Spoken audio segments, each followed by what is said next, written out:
Welcome, ladies and gentlemen, to episode 74 of Apron Podcast with Chill Boys, Carlos and Respes. And when I would normally ask you how you're doing, Carlos, we have a special guest today. The MLW National Openweight Champion. I had notes, and this is just going poorly already. You got it. But I'm just going to say the founding father of Bomaye Fight Club, the Suplex Assassin, Alex Kane. Alex, how you doing? I'm good. Actually, I'm gonna add the founding father of the Bomaye Fight Club ring introduction. I'm gonna watch out for that. Yeah, I'm gonna add this introduction. Yeah, there was more to that, and I just, I had to make sure I added that one. That one was one. It's all good as long as you get the championship, Bomaye, Suplex Assassin. Everything else is extra. Yeah. We can always add president of Suplex Island. Yes, president of Suplex Island. Yeah, there you go. Yes. I did another podcast that said it should just be Suplex State at this point. Yeah, I seen that. Yeah, State of Suplex, and it had to say the Suplex Assist, right? That there's another one. Baron Black tried to steal from me, and I don't know why. Okay. Well, Carlos, since you are more prepared than I am, you can start this off in a good way.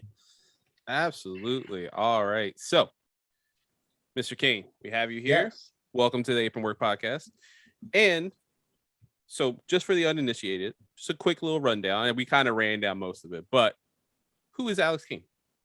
Alex Kane is this really cool power technician who just enjoys throwing other human beings around. Doesn't matter if you're male or female. It doesn't matter. I'm an equal opportunity assassin. I was trained by A.R. Fox, the whole Foxen show.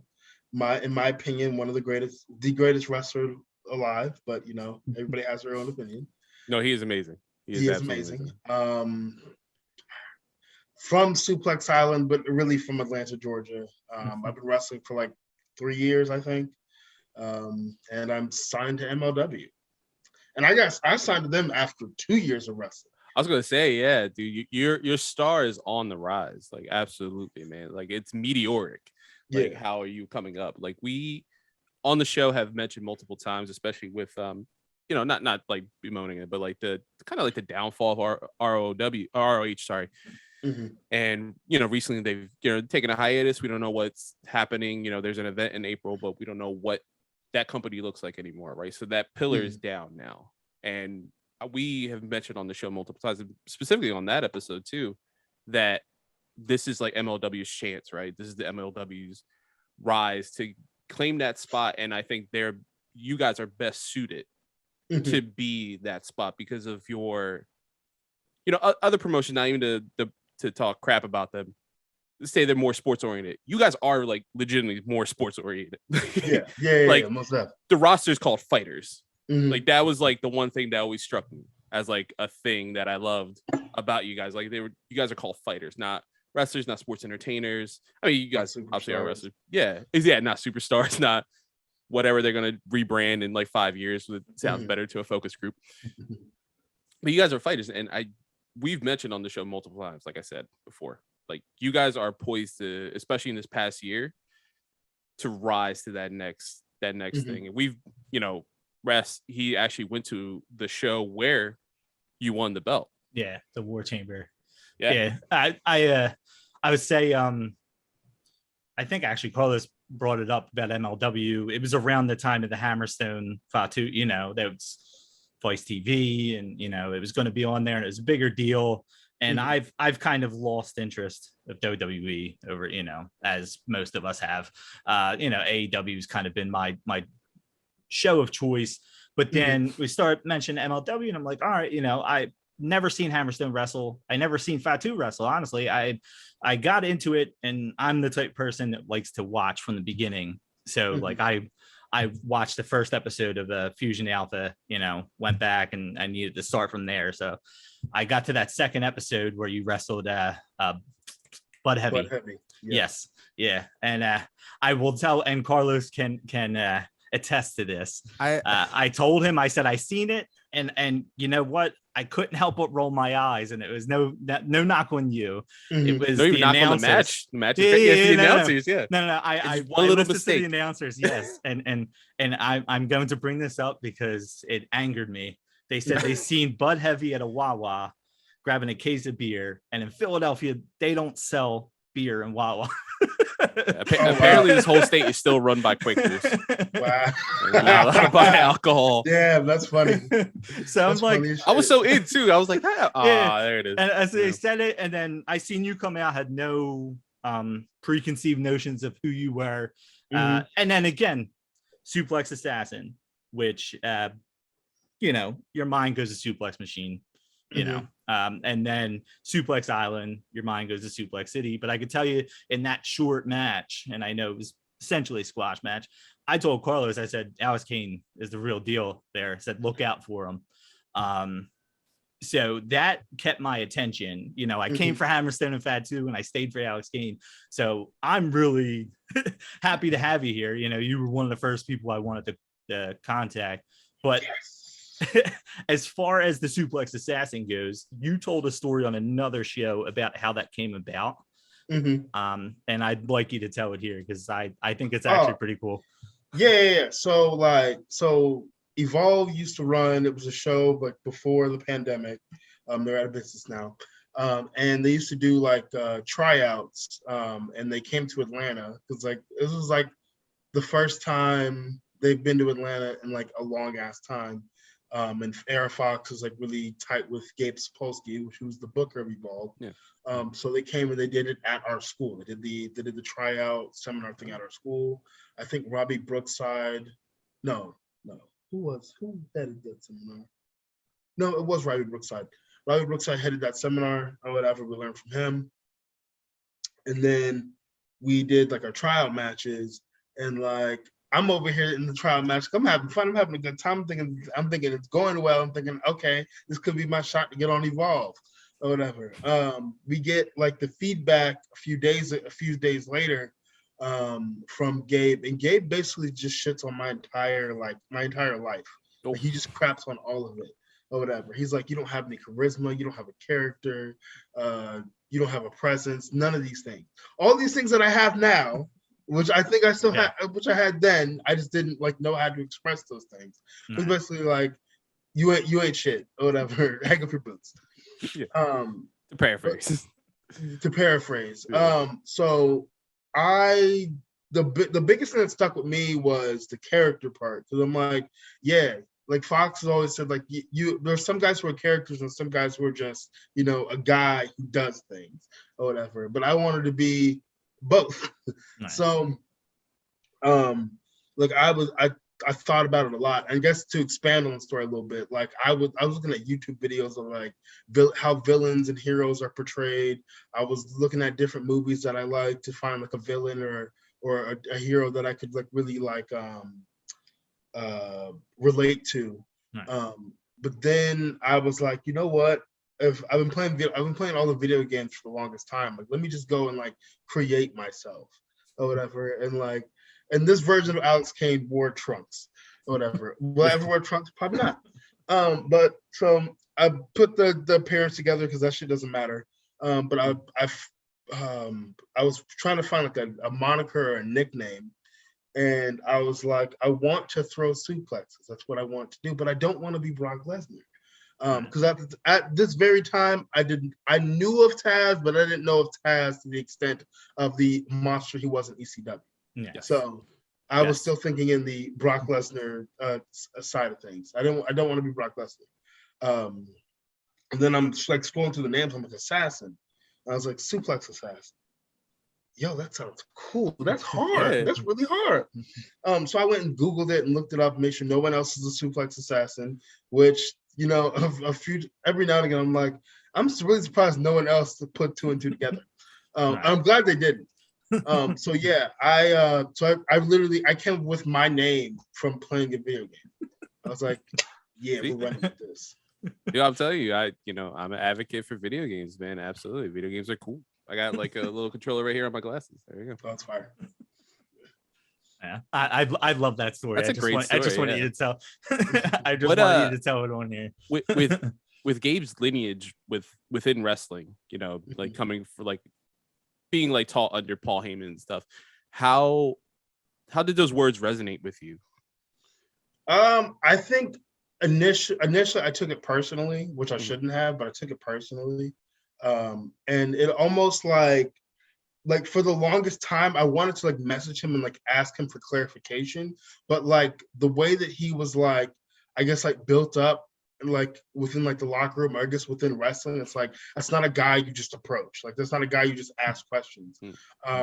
So like I think I asked for like 3 or 4 months, like, hey, how do like if I do send him an email, how do I need to send this? Like, how do I need to approach this man? Because everybody's so afraid of fucking Gabe or whatever. Because at the time he had the show that was literally the bridge between the independents and WWE. Like WWE was literally using Evolve as like a farming ground.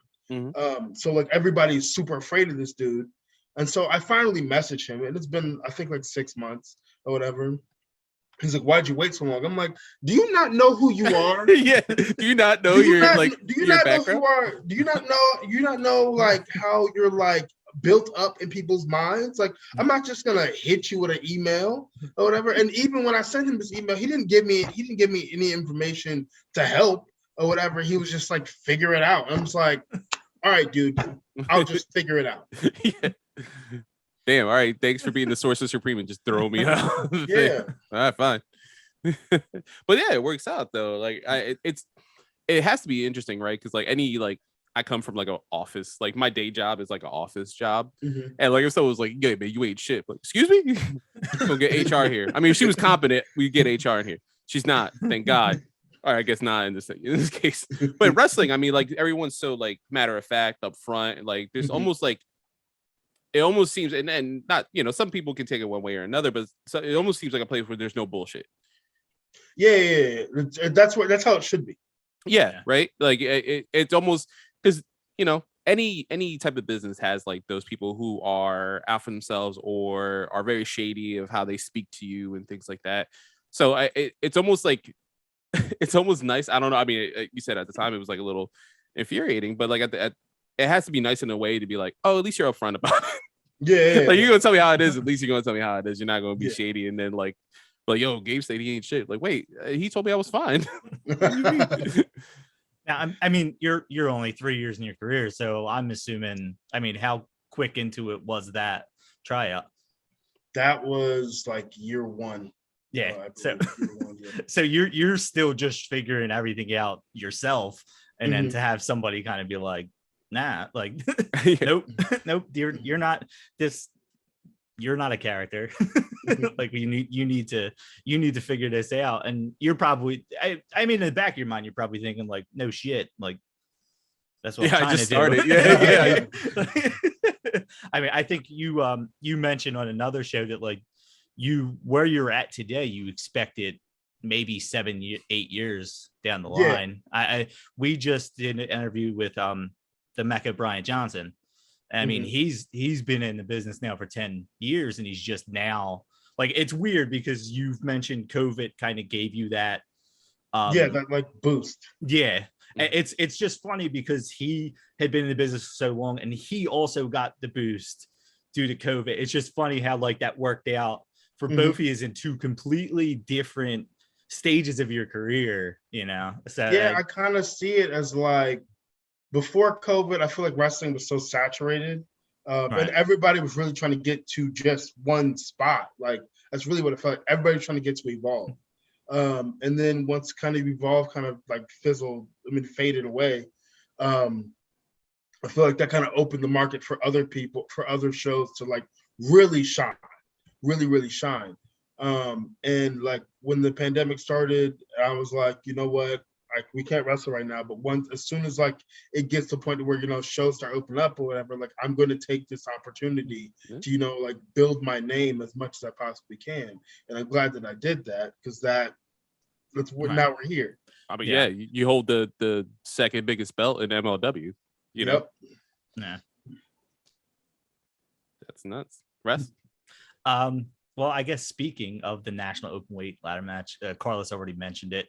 I was there. That was my first ever MLW show, which I was kind of annoyed because you taped so many shows leading up to the War Chamber taping, and then now you're just in Mexico, right? And he's going to be in Texas. And I'm like, damn, dude, like I got to it like too late. Like I was there for that. I know you've been asked this multiple times on multiple shows, but I will say it. We're a Philly podcast.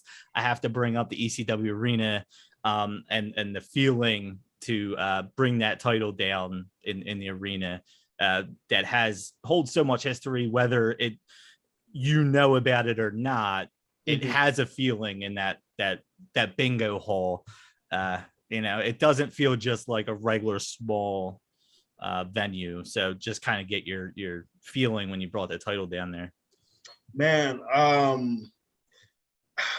when I brought it down and like I heard all the boos, and the boos came from like the back of the crowd and just radiated to the ring, I was like, dude, you really just did that in the ECW arena. Yep. These motherfuckers hate you. They hate you. But like the boos were like my version of like cheering right. In a sense, because like, yeah, you hate me or whatever, but like you hate me because I'm an asshole. You don't hate me because of the person that I am. You hate me because I'm a dick. And that was the greatest feeling in the world. Like that was like being cheered. Right. If I was babyface. I can honestly say I was one of the few that was actually cheering. Actually, Carlos went to a wedding instead of coming there with me, so that was that was on him. I brought my fiance, and funny enough, I was excited to see you wrestle at the time because they record so many. You don't know what's happening, like literally stuff that was recorded hasn't even aired yet. So you're going there not knowing what's going on. I know you were alternate for the Opera Cup. And then when funny enough, when Calvin Tankman match starts, my fiance's like, oh, I like him. Like, he's there's something around. I'm just like, because I expected in some way for you to cross paths. So I was like, all right, well, you're going to see the person I like. Like that was perfect. We could just sit there and butt heads a little bit. But no, it was cool to see that because I didn't realize that you had been wrestling for only it doesn't show, I guess, that you've only been wrestling for 3 years. So it really doesn't.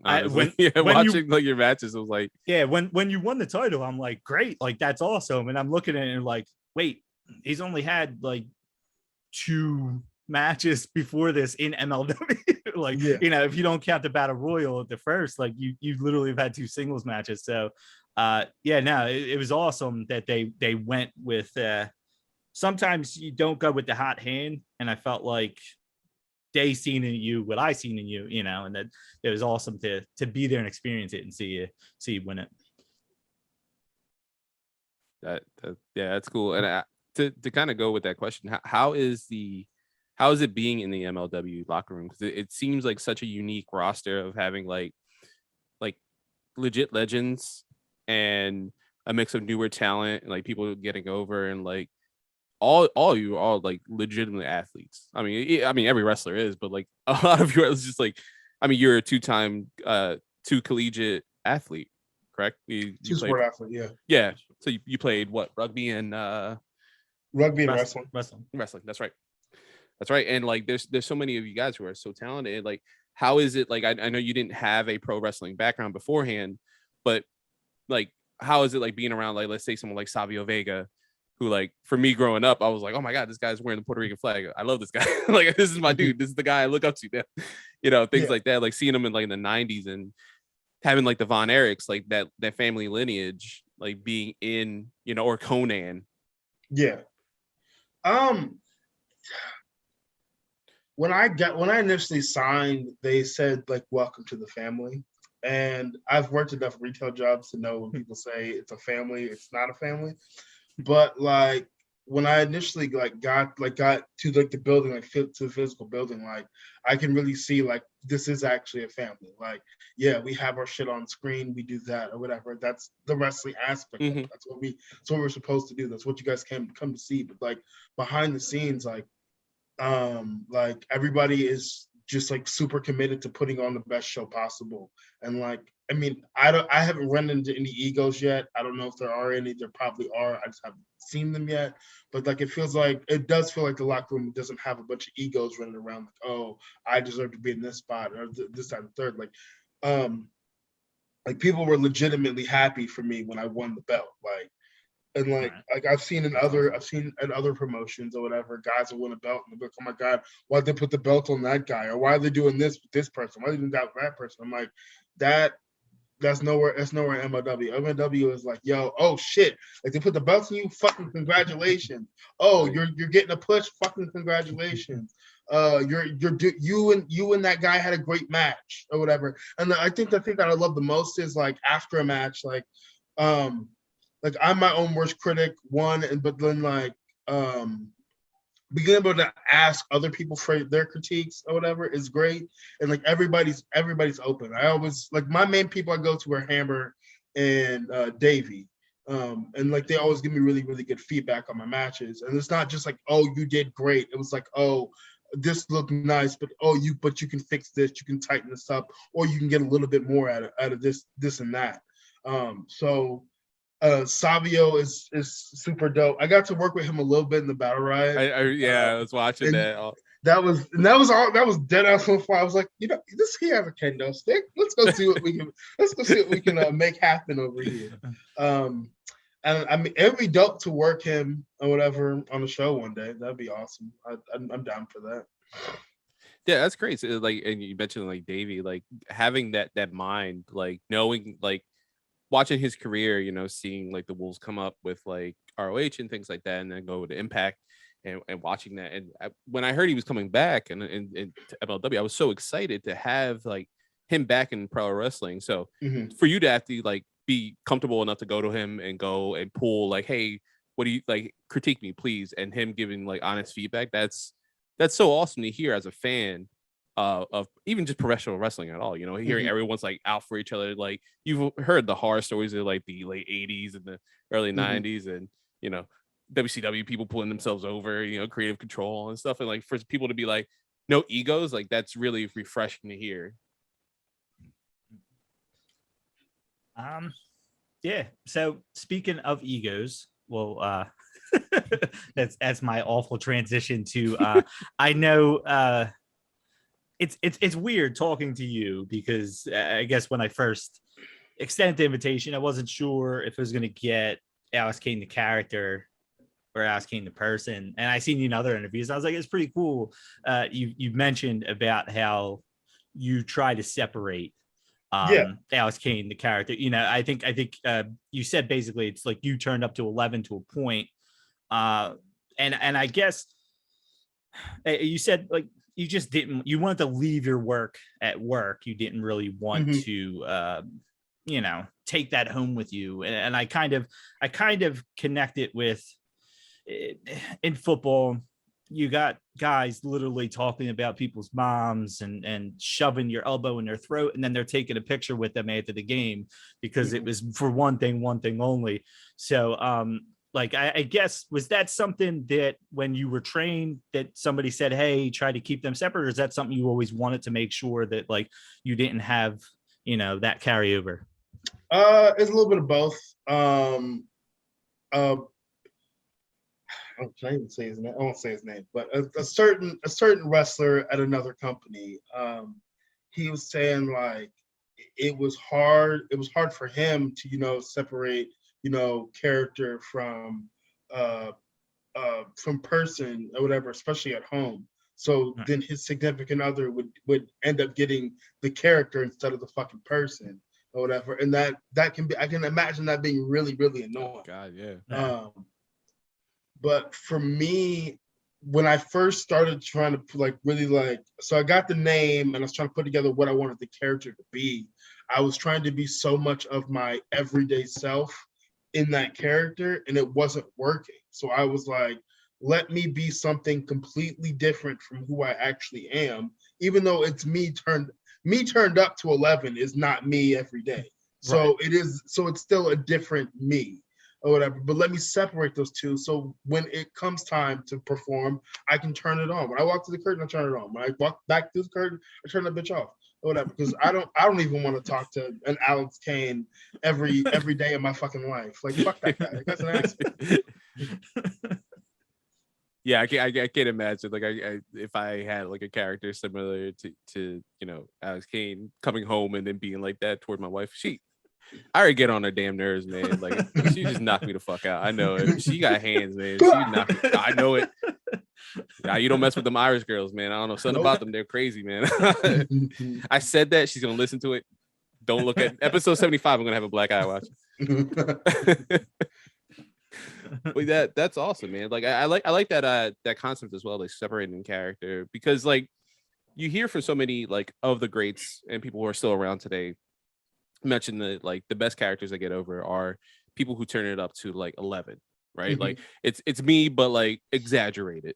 Yeah. And it shows. And there's obviously other people, right? Like you have your Danhausens, your war horses who you wrestled in a singles match, like who are that's not them. Like, yeah, and similar to you, like that's not you. It's you to an extent, but like I'm gonna be a dick version of myself. Like you're not like in evil makeup and like applying an A&W, but but it's really interesting. It's really cool having that concept about it. And was that like you mentioned that you heard from somebody from another promotion that kind of stuck with you? How was to kind of pivot from that question, how was it like the beginning of training? Like how did you approach wrestling? Like what's the story behind that? Like where did you find pro wrestling? How did you want to, like, I wanted this to be my job, and finding AR Fox in the school? So I guess my first I guess my first encounter with professional wrestling was this VHS called Stone Cold's Demolition, and I really wish I still had it, but I don't. I don't. Would I be able to watch it? Probably not. But that was the first time like I'd ever like seen like pro wrestling. Like I didn't know who Steve Austin was, but like the person that sold it to me kind of explained to me his character the best way he could because he was still a kid himself. And I was like, that sounds cool. Somebody, he drinks beer and beats up his boss and curses at people. Hell yeah. I think I'm like 6 or 7. Yeah, I like to curse at people. Hell yeah, let's go. Yeah. So I started watching that, and like I just kind of got lost in it. Like I literally watch it every day. Like I watched it to the point where like my mom would hear like the VHS starting, like, boy, turn that off. You're watching that too much. Go outside. Go see the sun. Go see the sun.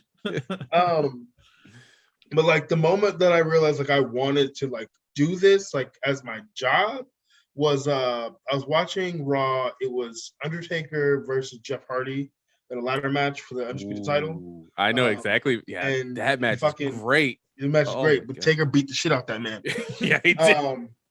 And I don't remember it like super vividly, but like I remember it enough to be like I was sitting in my dad's lap, and I was like, "Yo, that's what I want to do with the rest of my life." And he kind of laughed it off or whatever. Like, okay, everybody says that, but now we're here. And then like I believe it was like 2018. I had finished I think it was like my sophomore semester, my sophomore year of college. And I was like, okay, I can keep going with the college thing and be miserable or whatever. Or I can go follow my dream and, see if it works out. If it doesn't work out, I'll go back to school. But if it does work out, I'm gonna run this shit. So I had been looking at like wrestling schools like for the past few weeks at the time. And like, it was either Robert Gibson School or the WWA 4. I went to Robert Gibson. I went like to see like the school, but nobody was there or whatever. I think I emailed them or talked to them on the phone. One of the two, but they were being real weird. So I found the A4 did like Thursday night shows. So I went to the 1 or 2 of them, and then I decided, hey, they have a pro wrestling. It's a school or whatever. Like I'm gonna sign up.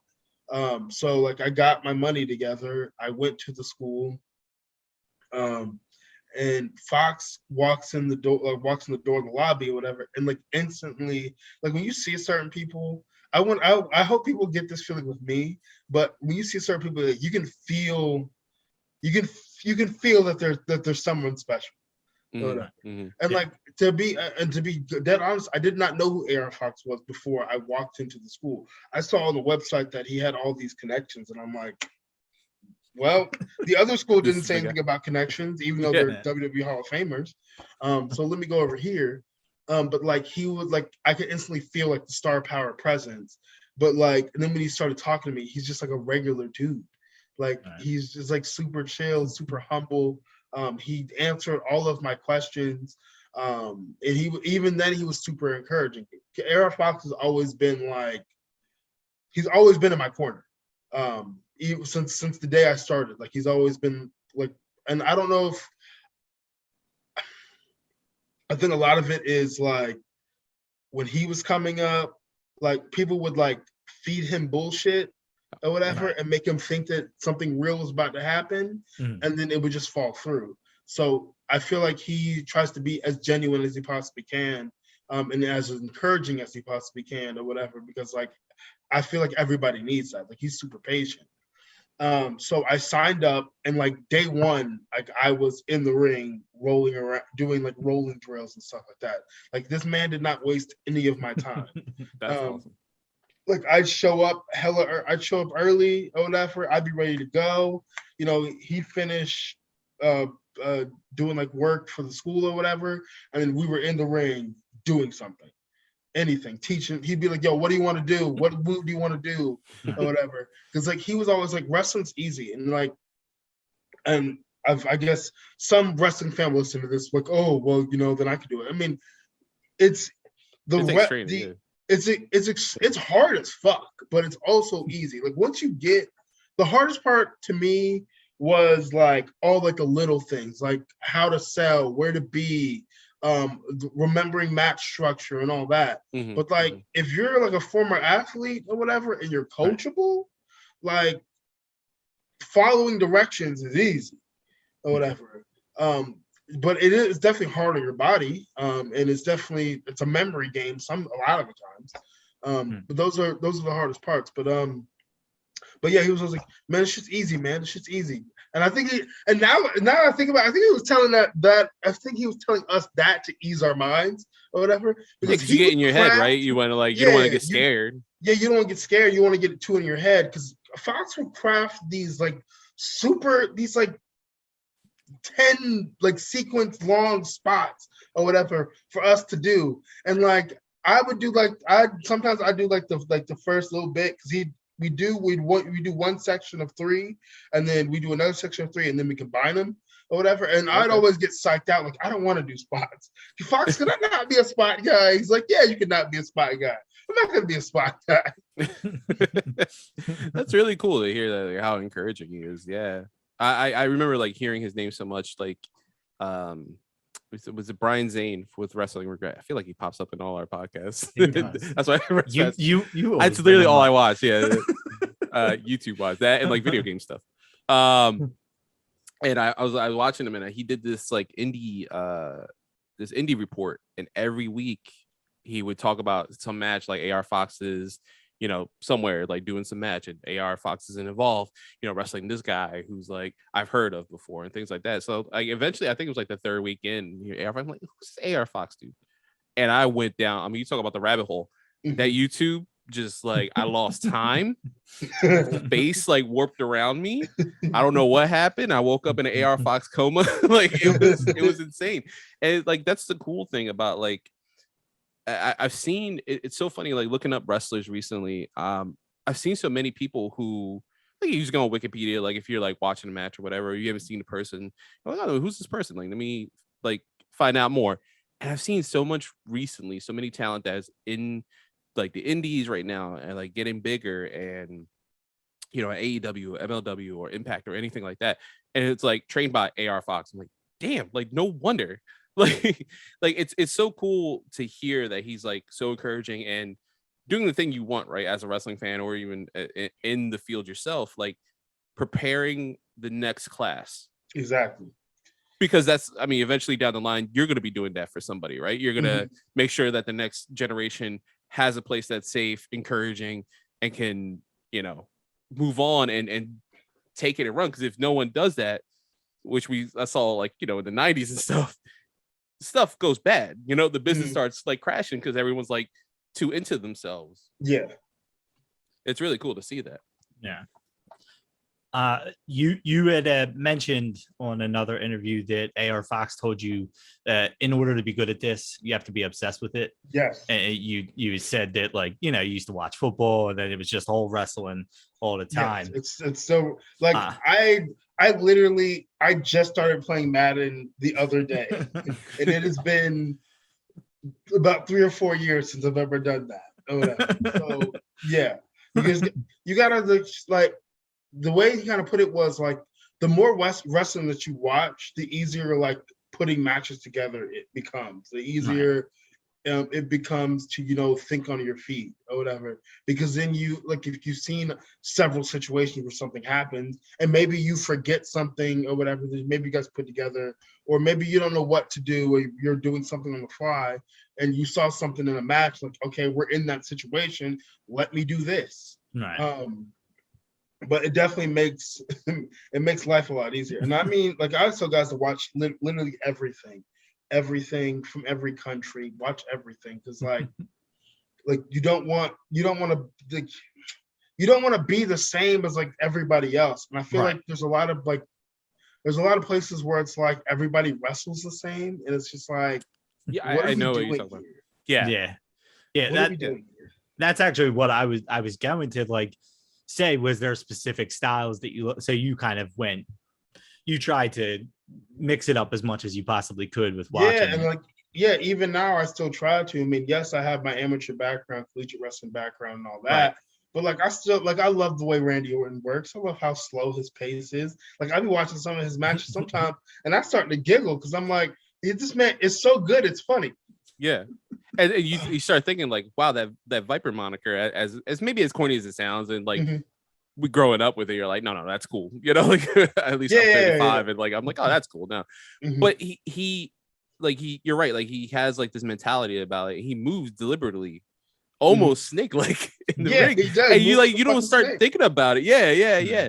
And you know, it's funny you mentioned that because I was watching like the match with, I'm sorry, what was the name? Buddy. Bud Heavy. Bud Heavy. Sorry. There was like a deliberate nature about it, and you did this thing. You know, I always love that heels do, where like you obviously got the guy beat, like dead to rights, just done, and they always like pick up the pin like at 2, like nah, I'm not done.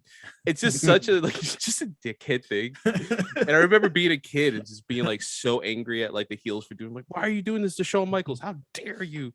This man is a saint. Not really, but but like it's so cool to see that like you have that mentality, and I can see that in you, like how you move deliberately throughout the ring, pacing, and then you know having Mo or Mr. Thomas now, you know, like like playing off of that as well, playing off the crowd. Like it was really interesting and really cool. Like, was that something you kind of developed naturally, or was it because of that like obsessive nature?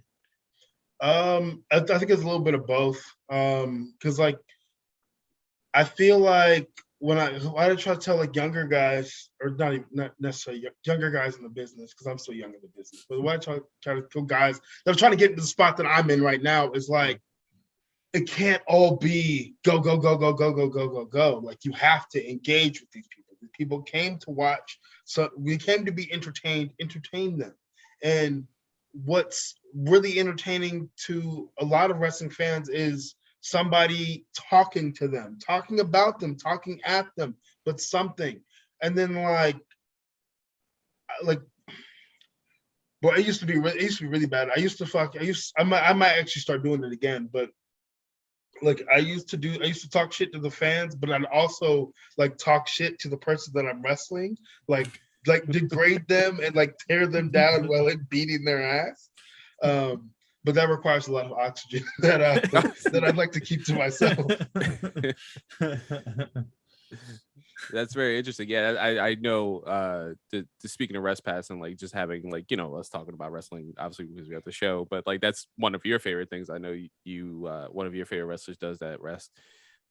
Just constantly engaging with like and berating the opponent. Like that's such a great like dickhead thing. It's on with Kevin Owens. Yeah. But yeah, prime Kevin Owens, pre-face turn Kevin Owens. Yeah, I love that. I mean, that's a mix of the talking shit. I mean, I've always been on that side between that and then the amateurs. So I think that's where you kind of have both. You had me hit on both sides because I was always a Kurt Angle, Ken Shamrock, like the guys that you could tell they have they have training. It's not just professional wrestling training. And then you legit know, like, I don't want to fuck with this dude. So that's always been the more interesting side of wrestlers to me. So that's what I said. That's why I think I pinpointed it right away. And I told him, I couldn't even tell you what episode it was, but I remember sitting there saying, Carlos, Alex Kane telling you got to see him. Other than the fact that you were texting me when you were texting me while the match was on. Oh yeah, like, we gotta get him on the show. I was like, okay, yeah. That's very interesting. Now, Alex, you said before you love Taz. Yeah, like just the beast that Taz is. If I like this question, we mentioned with Brian. If let's book a 3-way match, right? Because we want Taz in this. I would want Taz in this, especially when I heard that you love Taz. I'm like, oh yes, because you have to watch the ECW stuff with Taz. Like the man was a monster, like WWE. Legitimately a monster. Yeah, and I was so hyped when he came to WWF and he started with Kurt Angle. Like, oh, this is great. Like 2 technical guys. Like my brain was like and then exploding. They tanked him. Oh my god, dude! Nothing hurt more than him winning the ECW Heavyweight Championship off of Mike Awesome or something, and then defending on SmackDown against Triple H for the WWF belt. And I was like, this is it. This is the night. And this is the first time I was like, oh yeah, no, anything I love is not gonna happen in wrestling. It does happen every once in a while. Well, at least with that company. Every once in a while I get good surprises like Big E or Kofi or things like that. And I'm crying like a baby in the corner. But so we have you, Taz. Who would be like a third dream opponent for you? Dream opponent? Present, past. I think I give this answer like on every interview podcast that I do. And if you listen to it, apparently you have, it'll be Shelton Benjamin. Yeah. Oh my god, yeah. I mean, I was like goading. I was like, come on, say it. Like, yes, there we go. Yeah, dude. Yeah, Shelton, man. Like that's someone who. It's just like I always saw him as a total package, man. Absolutely, man. Like I remember hearing him coming up with like Brock. Like I was like getting ready, and then see him debut, World's Greatest Tag Team, like Team Angle, all that stuff. I'm like, it just made so much sense. I tweeted out, I think a few weeks ago, that like if Shelton Benjamin ever wins the WWE Championship, that'll complete that class. Until that happens, that amazing class of Cena, Orton, Batista, Brock. Until Shelton wins the WWE Championship, the class is incomplete. And I had some people trying to argue with me down. I'm like, oh, what about Rico? I'm like, Rico wasn't in that class. yeah. He wasn't in that class. No, man. No, he was already in ECW. Like he wasn't old, but like he wasn't like a new talent coming up. Like we already had him. Like he was Nova.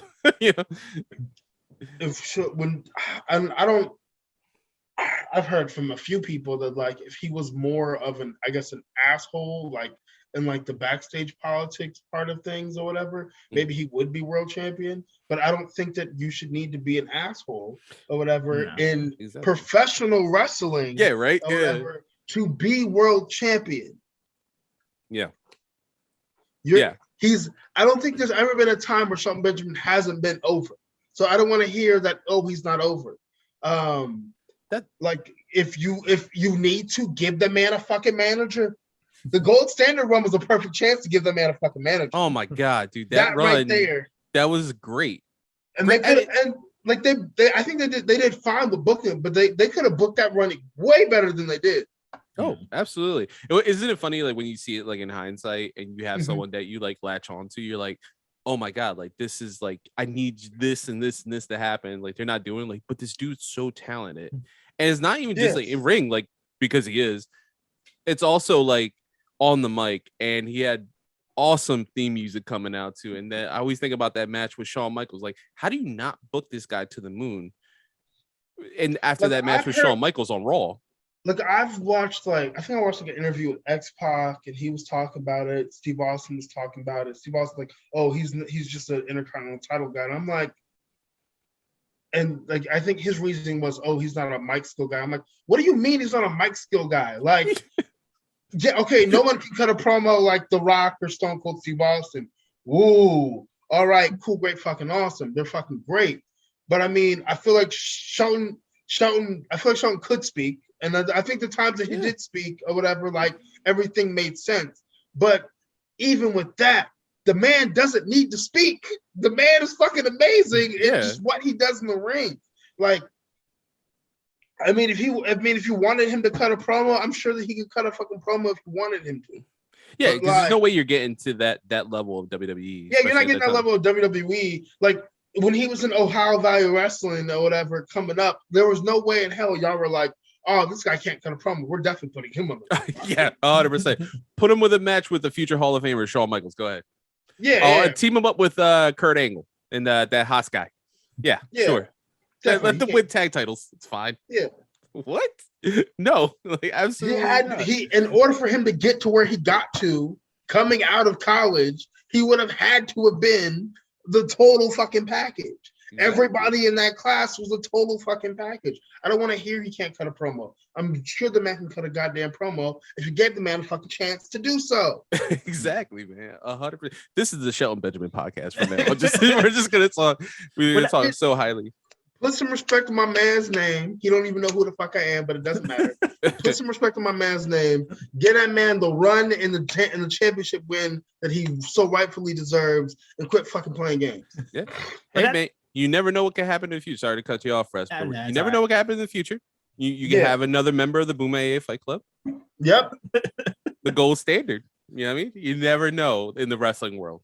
That's the one thing that always bothered me too about Benjamin was I feel like it undercuts his abilities because you always hear that Brock Lesnar said, I'm not coming without Shelton. And you know what I mean? Like it paints that picture that like he was only there because of Brock.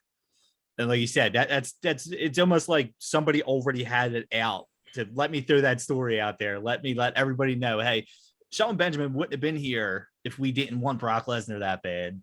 So we put him where we put him because that's where he belonged. And like you have 15 pay-per-views a year. I don't think you're sitting here saying the guy should have main evented every WrestleMania during that run. But like they toss around belts, championships, like, you know, like here, have it this week. Tomorrow you could lose it. And like, yeah, for him to never hit that point, it kind of had that the Kofi feel where like he finally was like, hey, they're finally going to give it to him.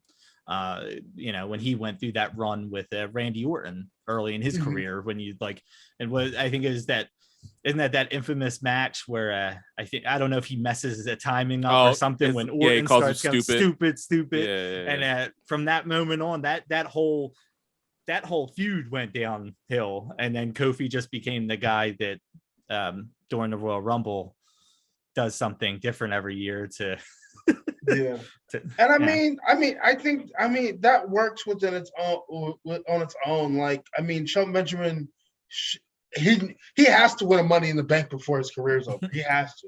I'm sorry.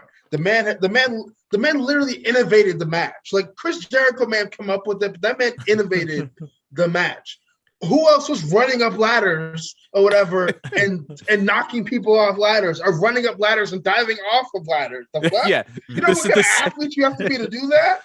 The second he did that too at WrestleMania, there was somebody at Ukes in Japan probably watching WrestleMania like, fuck. Now we got to program that in the game, don't we? All right. I'm gonna start. You know what? Just tell me what happens for the rest of the night. I'm gonna start doing that shit right now. I'm trying to figure out the physics on that on the PlayStation 2. You know, like the man defies physics.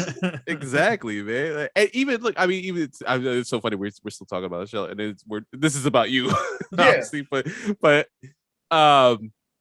he had the whole Mama Benjamin thing. Yeah, he got saddled with that, and he still. Did he make that shit work? Yeah, he did. That's the thing. That's a crazy ass thing. Like, here's this shitty gimmick with this. Like, we've all seen this actress, man. I think she does the Lysol commercials. It's fine. Like, so like, how do you not know this is not his real mom? Come on. But like, he gets his dumbass gimmick, and he still does good with it. It just speaks to him, man. And like, I think I recently just been pissed with the Hurt Business. Just like, why do you keep doing this? You have the literal hottest team in professional wrestling, the hottest faction in professional wrestling, or whatever, and you let it go. And they probably, you know what the worst part about it? They don't have a good reason for why they did it either. No. Because why do it twice? I literally text. I think I text another friend group up like, you got to be effing kidding me.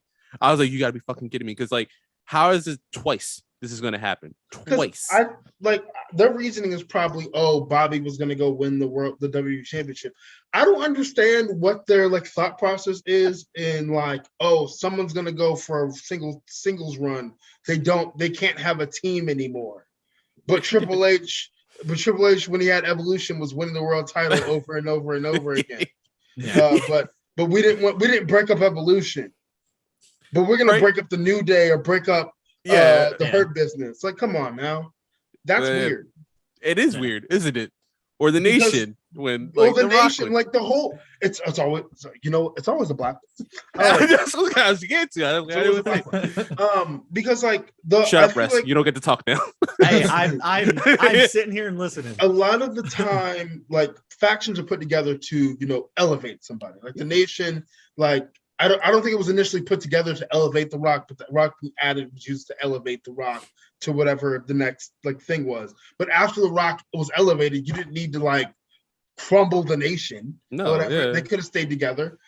New Day or whatever. Like I feel like they stayed pretty together during Kofi's run or whatever. And I'm glad that happened. And they could have booked Kofi's run way better than they did. They could have. Oh my God, they could have booked that way better. Oh man. But they stayed pretty much together, and like that added to the story. And then with Big E, having his run, I think they separated them on like they didn't break up. They had them on different brands. They tried to distance them. But, but there's no reason to do that. There's no reason to do that, because like people would always say, "Oh, Big E is, he's so comical and whatever." Like The Rock was comical or whatever. Yeah. He's still badass. He's still badass. Fucking Big E can go out there, gyrate his hips, throw some goddamn pancakes, twerk. I don't give a fuck, because I know when it comes to crunch time, that man is about his business every time. I hate the notion that champions can't be, like an everyday fucking person. Nobody's just like angry. Like if Big E were angry, what the fuck is he mad about? What is he really mad about? Exactly. I mean, this man came out with the Roots, the Fugees on his tights. Yeah, I mean, like he wore a Festivus onesie as WWE Heavyweight Champion. Like, he wore a Seinfeld onesie. Are you kidding me? Like, and he's still the match starts. He's like, well, he's gonna murder this guy. Like, I still believed it. Like. Yeah. Don't feed me. Oh, he isn't believable. Isn't believable to who? To who? Just because somebody's jacked or whatever doesn't mean that everybody needs to be Brock Lesnar or whatever. If Brock Lesnar came out gyrating his hips, wearing a Seinfeld shorts and shit, I'd be like, something is definitely wrong. There's a disturbance. I woke up in a wrong universe, because that is not Brock Lesnar's personality. I mean, we're starting to see more that he actually has a personality. Yeah, because before this, I wouldn't have thought he did. But we're starting to see that he has a personality. But this is not Brock Lesnar's personality. But fucking Big E, that is him. And I would rather him be himself and be world champion than him just be something, the fucking stereotypical angry black man or whatever, and be WWE champion. Yeah. Yeah. Yeah. Now John Cena for years has come out and said some of the corniest shit I've ever heard on TV. And yet I'm still supposed to believe that he, this guy peddling to kids. Bro, And, yeah. fucking if it was like legitimately, if it was Big E versus John Cena in a fight, you're not gonna you will not tell me that John Cena is going to win. John Cena will get the brakes beat off of him. Yeah. John Cena will tell you, he's like, nah, man. Yeah. I'm still not sure how he made it so long with one of the fakest looking punches I've ever seen in my life. Man, he is an attractive white man. That's how he made it. Exactly. You just think somebody at some point had to say, hey, that's not how you punch. Like, I don't know who showed you this, but please try to someone make had it talk look to him like real quick, man, real quick. Let me just talk to you real quick. Yeah, that's not how you do it.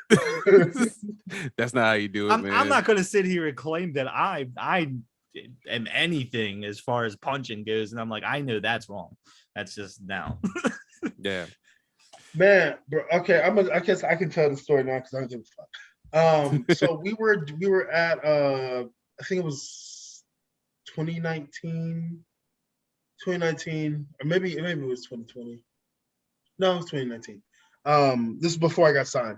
We were at we're doing WWE extra stuff for like Raw Underground, so it was around that time. Okay. And there was this one dude. His I think his indie name was something Knockout. And like they were trying. I think he was doing something with. I believe it was either Aleister Black or Braun Strowman. And this man's indie worker name was something Knockout or whatever. You have Shane he's throwing a punch and he's not throwing it correctly. You have Shane McMahon in the ring trying to explain to this man how to throw a fucking punch. But in his name is something Knockout. Yeah. I was like, I'm done. Yeah. I'm done. You're like in the background, like, I see the writing on the wall for this on this I'm segment done. here. I don't think it's gonna last too long. I got kicked in the head by Aleister Black in that segment, but it didn't get caught on camera. But I was wearing like a Tommy Hilfiger colored shirt. If you ever go back and watch Raw Underground, that's me. It's like you just jumping in frame, like, I'm gonna take this hit, like, because it's TV exposure. Yep. You got me extra money, shit. Hell yeah, man. Hell yeah. And how's funny? I mean, you're the national openweight champion, but how does that work? How does like extra work? Like, how does that function? I mean, it's like someone put like feelers out, like when they're in the area. Yeah. So I guess around that time or whatever, we kind of had like. I guess like had like a connection, like because literally everybody in professional wrestling knows AR Fox or whatever. Yeah, I feel like I'm starting to see that every time. Like I said, we kind of had that like that in through one of the referees at WWE, and I mean like being an extra WWE, it's not like this confidential information thing or whatever. Mm-hmm. Like there's literally people who I would not expect from Georgia that were there with me that I was like, I didn't see this coming.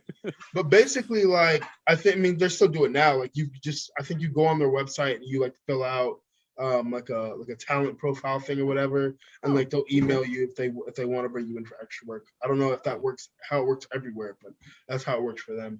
That's interesting. Yeah, a family member of mine, his goddaughter is a wrestler, and she recently did some extra work for WWE. So I forgot to tell you, I was hitting her up for an interview. So we'll ask her, and we'll see if that's how it works in Philly. That's very interesting. Yeah. So kind of going off now with Shelton and Taz, and I mentioned you never say never because you never know what could happen for the Bomaye Fight Club. What do you see as your immediate future and the future of the Bomaye Fight Club? Man, I don't know what the like exact plans for it are, but like I think I've said in the past, if I can, I want the Bomaye Fight Club to be one of the blackest things to ever be done in wrestling. No offense to anybody else. I just want I just want it to be a really, really dope black faction. or Black Fight Team. But definitely capturing more gold in MLW. Definitely at some point becoming heavyweight champion, knocking off the meat. What is it? Meat Mountain or Meat Castle? What the fuck his name is? Who cares? He's meaty. Knock him off. And just like continue to expand, the fight team, the fight club. Can you expand the name? Definitely beat Calvin Tankman next week. Yeah, that's a given. Beat the dog. I'm going to beat the dog shit out of Calvin Tankman. Because I think it's funny. It's really funny to me. Like I was watching the MLW Azteca episode. And like I can hear like the commentary talking about how everything is transpired, and they're basically making it seem like I'm doing this to Calvin, and Calvin's just like the like he's just a victim in all of this or whatever. And he didn't bring any of this on himself. Yeah, no role to play. Yeah, no role. He had no role to play in any of this. When in actuality, we tried to recruit you, you disrespected us, and like that has led to every one of these little things that have happened to you over time or whatever. So I'm gonna need people to start being more honest about why Calvin's in the current position that he's in. And like, don't get me wrong, I don't take Calvin Tankman lightly. Like I do not take him lightly at all. I understand that he is. I mean, even though it was funny when he said he was dangerous in that one segment that we had, of sitting on the couch. But I generally, honestly, I do think that he's dangerous, and I will handle him like you would if you were fighting a bear or a tiger or whatever.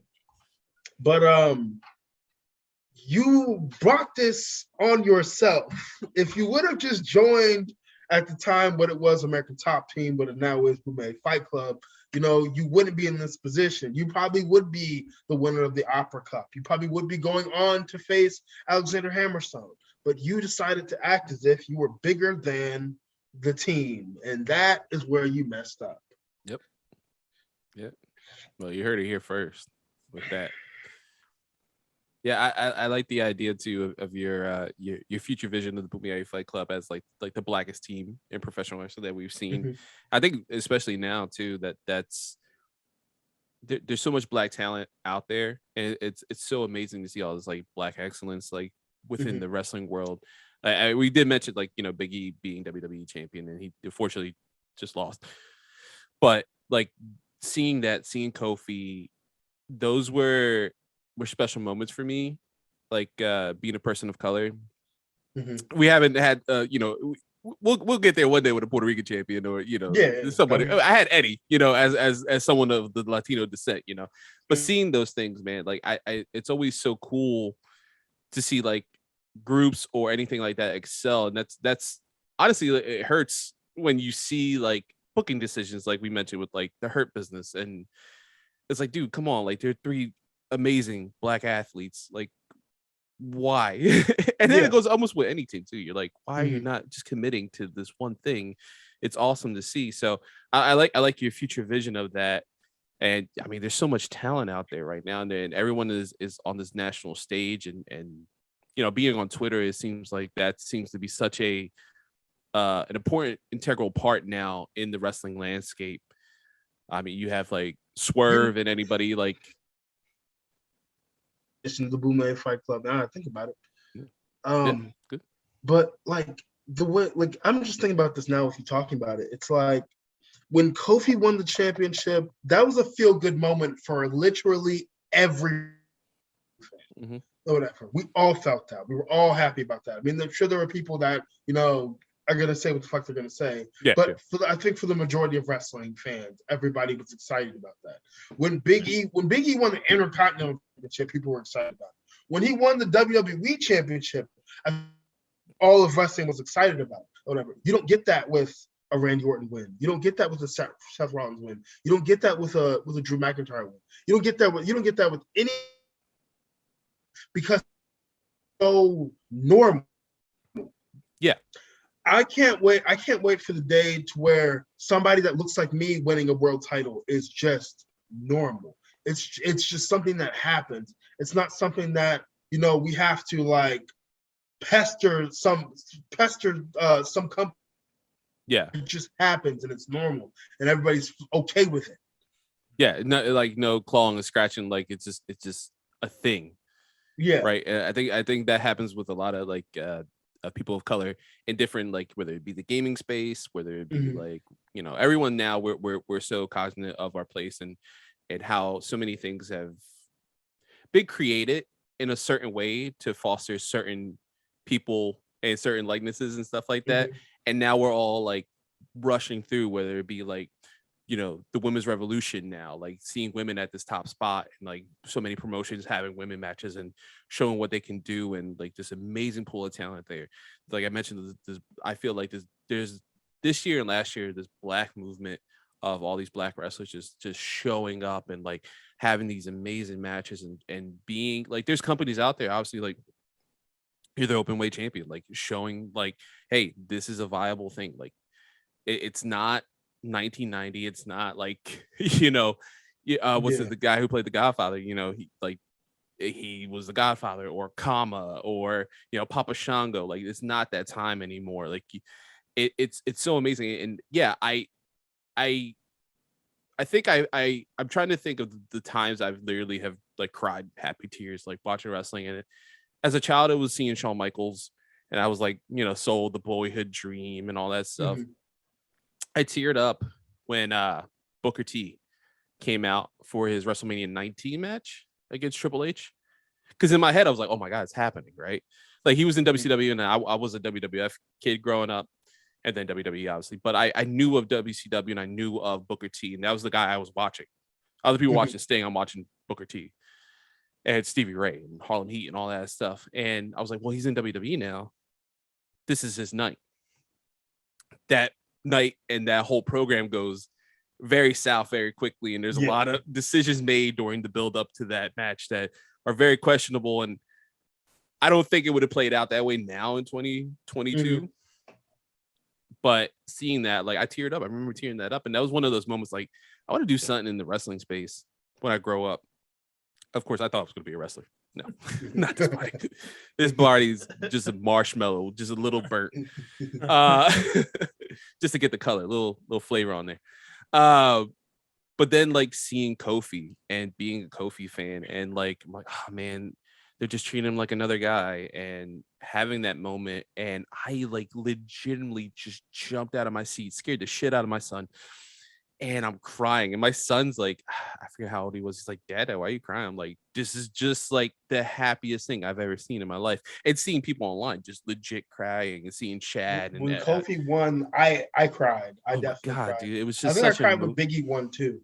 Yeah, same. And then Eddie as well. That and there's people in that photo that are very controversial, but like that ending shot of WrestleMania 20 always got me. And just seeing Eddie, like it's just cool because it's not the norm, right? And it's when, as someone who's been otherized, throughout his life by like, everybody, like I have comic book tattoos. You can see like, and Zelda tattoo. Like, all right, I'm a nerd. I'm not Spanish enough, or I'm not. I'm Spanish, so that's bad. I've been called this a spick to my face and stuff like that, and like like having wrestling as an entertainment background, and it's something that I held on to like growing up in North Philly, like something that brought me joy and comfort in those bad times, like seeing someone who looks like me, or someone who looks like my neighbor, or seeing like it's just amazing. And the same with you, like seeing you in this position in MLW, it's very inspiring, especially for a new generation of fans and wrestlers who get to see someone who looks like them. That's awesome. And kind of playing off of that, what do you feel like a responsibility? Yeah, I do. In a way, like I think I've said in other podcasts, like I don't care like what I don't care if I'm babyface or heel. Like, if a little black kid's at a show and he's watching, like I don't care if he's been booing me the entire time, but like if he comes up to me and he wants a picture, like I'm gonna take that picture with that kid. Because like that's ultimately what I set out to do, was to be a representation for little black kids watching wrestling. So like I definitely do feel a responsibility to to show like kids that look like me, like literally anything's possible. You just have to put in the work to get there in a way. And not like nobody, like as far like, and especially in this realm of the world or whatever, nobody can stop you. Yeah. And that's what I want to be. Yeah, that's very inspiring. That's a great message, man. Like, yeah, you're right. Like, heel, face, it doesn't matter. It's just like you just see that, and it's just amazing. Yeah. So shout out to you, man, for kicking down the door. All right, rest. All right. You gotta follow up my awesome question. Yeah. I fit right. Go ahead, this. Whitey. Go ahead. Yeah. Say something. What's up? Well, on that note, are you finished with your questions, Carlos? I guess that's where I mean, I have like non MLW or wrestling questions, but that's more like because I have my own nerdy podcast. I'm gonna sneak in here. What do you, other than Madden, what do you play? Oh, what happened? Sorry. I said other than Madden, what are you currently playing, and what system? I'm Xbox One. Me and my fiance. Congratulations. Thank you. We just got which is like a I guess the story of it is like these parents about to get divorced, and like the daughter thinks it's her fault. So she like goes to her little corner. She has these little dolls or whatever, and she's crying. The tears activate the dolls or whatever. The parents' consciousness goes into these dolls, and like as the dolls, the parents have to like basically repair their marriage, but through like different adventures or whatever, basically learning to work together and like finding love again. Yeah, it seems interesting. That's one of my games on my docket for me and my wife to play. Definitely really, really good. You'll definitely know if you guys are a good team or not. That's what I'm worried about. It'll definitely. We've been together like 14 years. I'm like, if this is the thing that breaks us up, Joseph Ferris knew though. He knew ahead of time. And the man could say fuck the Oscars. He knew. He has an eye to marriages, I guess, as well. I play Assassin's Creed Valhalla every now and again. I finished the main story and I finished like all the DLC. So it's just kind of like, do I want to keep playing to like, the game's so expansive too, right? So it's like, it's almost daunting. Like, yeah. Because I know that they just came up with like the crossover between Odyssey and Valhalla. I haven't touched that yet. What else do I have? Yeah, those are like the main things that I'm doing right now. Madden, we just finished It Takes Two. And then I play like WWE 2K19 and 2K17 interchangeably sometimes. But the good ones. Yeah, the good ones. Yeah. That's 22 better not be trash. That's all I'm telling you. Like eyes are locked this year on that in AEW's game, man. Like I think, and I don't even think it's just the wrestling world. It's also the gaming world. Everyone's like, "Don't fuck this up." Neither of you don't fuck this up. One of you either has to be good, and the other one could be great, or both of you got to be at least decent. Yeah. I ain't spending $70. I can't fuck on this. Look, I think like the wrestling video games goes or whatever. If AEW can give us like No Mercy, like next gen No Mercy, Here Comes the Pain, like I want to say like SmackDown versus Raw 06, 07-ish, something components to it or whatever, it'll be great. The thing that WWE 2K did was like, we have games that happened before, and people love them. Let's go the opposite way. yeah. Let's just bite the hand that feeds and ukes. Yeah, I used to be in another wrestling podcast, and one of the guys, Remy, we would talk about this all the time, and like that, even when it got announced, in which that we don't do that show anymore, obviously because I'm on this one, and the better show. Sorry, Nick, if you're listening, but that was like the one, like there's so much promise in that game, right? Like just Kenny is such a such a diehard wrestling fan and a gaming fan as that too, and getting the team and recruiting. I forget the game director for like, fight for Def Jam fight Vendetta, Def Jam Vendetta. I don't know why I forgot him, and he did a bunch of the SmackDown and No Mercy games. Like getting him back, like instantly was like, oh, I'm so excited. I'm trepidatious. Just it's not that I don't trust them. It's just like I don't want to be burned. Like I don't know what this like first iteration. Wrestling games just need every wrestling game needs a good like season. I don't even want a story like just a story mode or whatever. I like season modes or whatever. Yeah. Because there's a story within it or whatever, but like if you're not in like a main story or whatever, there's some side story shit that you can do. And then also you can just not be in a story and just wrestle for matches. Like how wrestling is anyway. Yeah, I mean those old games, like they took up time, right? Like I'm like, oh, I got Dead Space, let me play that. Nah, I'm gonna play SmackDown for another 2 hours and work on like getting my costume right, making sure my move set is right. Like what would my dream like be like? Oh, hey, they finally have my name on here. This is really cool. They call me to the ring. And things like that. So yeah, it's interesting. Is there other than like 2K22 or possibly AEW's game, if it launches this year, is there any game you're looking forward to? No, not really. Not at all. I don't know when this is gonna happen, but I heard that they're gonna bring back NCAA, the football game. Yeah, it's like early talks, but like it's just like it's just a team, right? I think it's like just the teams, like no numbers or any. I don't know how this can play because they don't want to pay the players. No, I thought they were gonna pay the players. Oh yeah, man. Yeah, I gotta look more into that. Yeah. But the rest, do you have anything for that? Do you know? No, I was gonna say, my brother is more of like the NCAA. He's the one that still plays the old ones, the last. They were good. I preferred them over Madden. I don't. Oh yeah, most definitely. Yeah. I only liked when they started the online where you didn't have to type in all the players' names. You just download the rosters from other people, spending 3 weeks to type in everybody's names. Yeah, that was a godsend as well in wrestling games.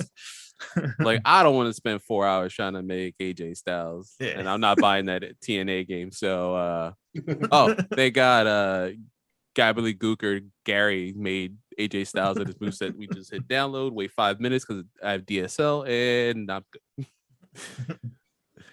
That was interesting, man. So, do you I'm trying to think of a good segue to get away from video games. Like, any so do you take your console with you? I've thought about it several times, and I don't know. I think one of these days I might. I'm a little like,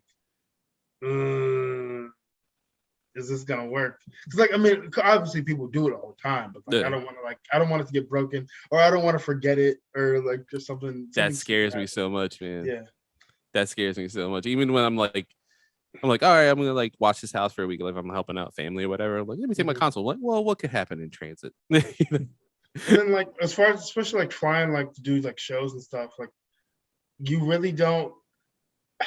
But most of the time, you don't really have time to do so. You don't really have time to do so. So I don't know. One of these days, maybe we'll have a trip to somewhere, and like I'll have a day to like to myself, and I can do it. I'll do it. I'll definitely do it then. Yeah, that's interesting. Yeah, I always see like I was always impressed with Xavier, like just doing up, down, down. And he was like, all right, here's my setup. I'm like, wait, do you take like 40 minutes to set it up like every time you get into a new city? He's like, yep. It's like, oh, okay. Wow, you really love this. This is awesome. Okay, good for you. I feel like I feel like when they brought like the video games into the locker room, I feel like that brought like all of them together even closer. I feel like every wrestling company should just be like we have an Xbox or a PlayStation in this room over here. So if you're like not doing anything, like go play that. Go get to know your colleagues. Yeah, exactly. Yeah, don't go to the bar. Don't do that. Don't make questionable choices. Just stay here, play Madden, like do all that stuff. Yeah, it's interesting because I think we all we're from a generation, and it seems like a lot of the wrestlers, are similar. Like are from a generation where like oh, I I'd rather play video games and stay in than Yeah. go out and get drunk. I mean, that could be fun like for one night. I'm not gonna trying to get crazy every Mhm. night. Like you Get hear drunk and horror play video stories. games. Yeah, it's true. Safety of the like the room. Yeah. Yeah. You don't end up on dark side of the ring like in 10 years. Oh god, that'd be terrible. Yeah, right. It started with a game of Madden and ended with cocaine. How? What the hell? But yeah, that's it for me. All right. I had a feeling that was going to go down a path, and Once you mention cocaine, it's the end of anything. Oh yeah, honestly. yeah. Okay, well then on that note, do you have anything you want to throw out there? I know you have your social media and stuff. Follow me on Twitter, Alex_Kane11. Buy my merch on ProWrestlingTees.com. Well, it's MLW shop, but it's powered by Pro Wrestling Tees. Right. I'm no longer on Pro Wrestling Tees myself, but I am on BrainbusterTees.com. Follow me on TikTok at The Real Alex Kane 1, I think it is. You'll find me. I'm the only. It's me with my championship as my profile. There you go. You're gonna see. There you go. Instagram, I believe is the same. If you're trying to book the Suplex Assassin, Alex Kane bookings at gmail.com. Yeah, book me. Yeah. Like pay me money to Beat the shit out of your roster. Beat shit out your roster, bro. Yeah. And for all of you that are on, I guess, listen to us anywhere, YouTube, whatever podcast, we'll have everything there on the description. Below, so yeah. So you don't have to search for it. Everything should be there. But all right. Well, this ran a little bit longer, which was nice. It was awesome. It's one of our typical episodes. Yeah. I think I warned you. I said we ramble, and this is what we do. But yeah, it was awesome having you on. Yeah. Thank you so much. Thank you so much, for your time. Thank you guys for having me. I enjoyed the conversation. Yeah. The champ is here. The champ is here. Well then, on that note, we'll see you when we see you. Yes, sir.